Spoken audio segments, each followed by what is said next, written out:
V. V is for Veraison.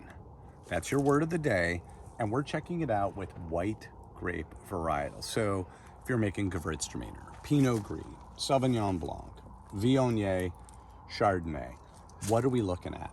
So a couple of weeks ago, went out here, these berries were much smaller. In fact, they were more like this. We refer to this as kind of to an extent, chicks and hens, right? Small berries, big berries. If you were out here in the vineyard, we saw a lot more of these, and the berries were so hard, they were like little rocks. Now they're still really firm. They're still firm, but an enzymatic change has occurred within the vines. And now the vines are not really creating more leaves or green growth for photosynthesis. Now the vines are racing to get their grapes ripened. The grapes actually have the physiological maturity to, in effect, reproduce. If that was what was going to happen, a bird or an animal was going to eat that berry. But now they're just trying to ripen up and get sweet so that a bird or animal could eat them and deposit the seed somewhere else. We're not going to let that happen.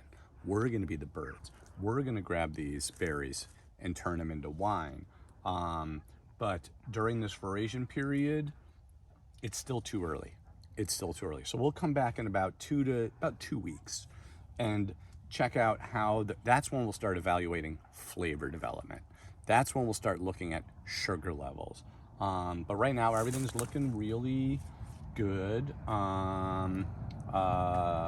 Plenty of fruit in this little block, but other parts of the vineyards we're seeing smaller yields this year.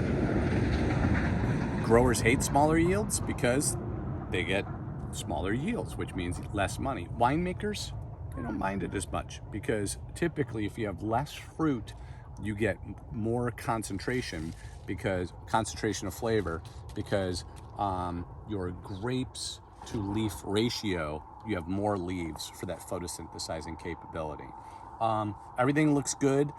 What's the word of the day? Yes, it is. It is Veraison. And I need you to look that up, and there will be a test on Friday. Study hard.